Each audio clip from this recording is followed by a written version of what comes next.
The Supreme Court ruled 9-0 in favor of President Donald Trump and against the state of Colorado, keeping him on the ballot in that state and presumably all other leftist states that wanted to take him off the ballot and throw another election. I don't have to tell you, a unanimous decision is huge for President Trump here. In an era when most Americans can't agree on much of anything, the Supreme Court actually acted with some sense.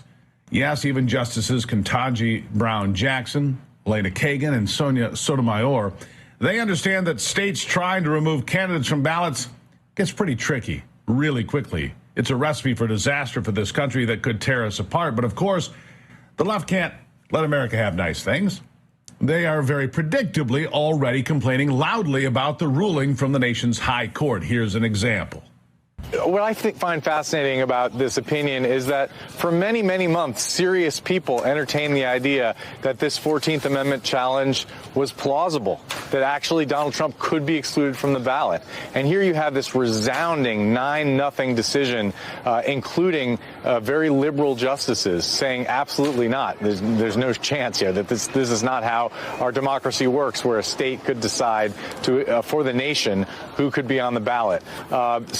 And you know, the other thing, stepping back, Anna, is that this is another example among many that are playing out right now of the Supreme Court playing a huge role in American elections. And it's not necessarily the case that that's a good thing for the Supreme Court. The approval levels of the court, polls show, are at historic lows. 41% in a recent poll approve of the job that the Supreme Court is doing.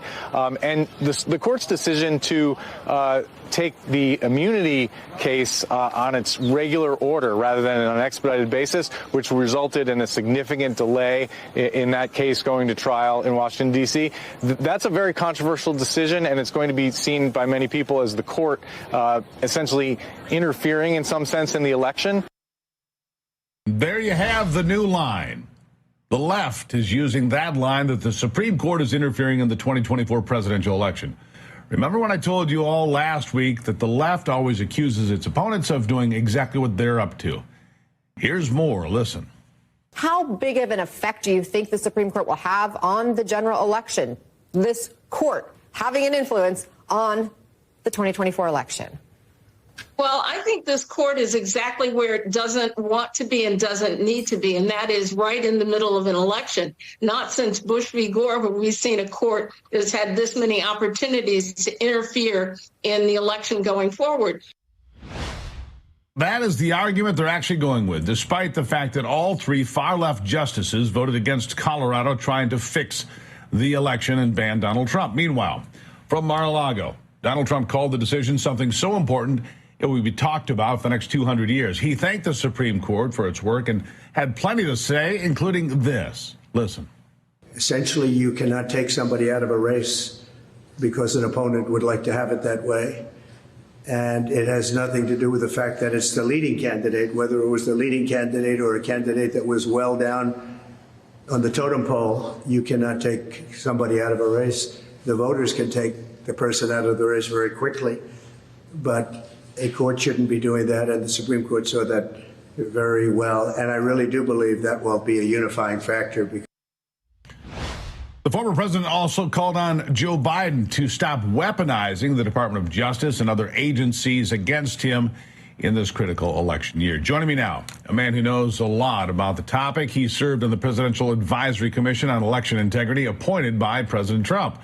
He's also the manager of the Election Law Reform Initiative at the Heritage Foundation, Hans von Spakovsky. Hans, good to see you again. Big day at the Supreme Court. Predictably, the left, despite the fact that three far-left, some might say activist justices on the Supreme Court, all voted in line with their conservative counterparts. 9-0. 9-0, Hans. How important? Right. Oh, very important. I mean, this was an example of lawfare at its worst. And you know, those clips you were playing of folks trying to say the Supreme Court's interfering in the election, no. What was going on was you had state officials, state court in Colorado, a Secretary of State in Maine trying to interfere in the election and trying to disenfranchise millions of voters, saying that we're not going to allow you to choose who the candidate is. This was a very straightforward decision.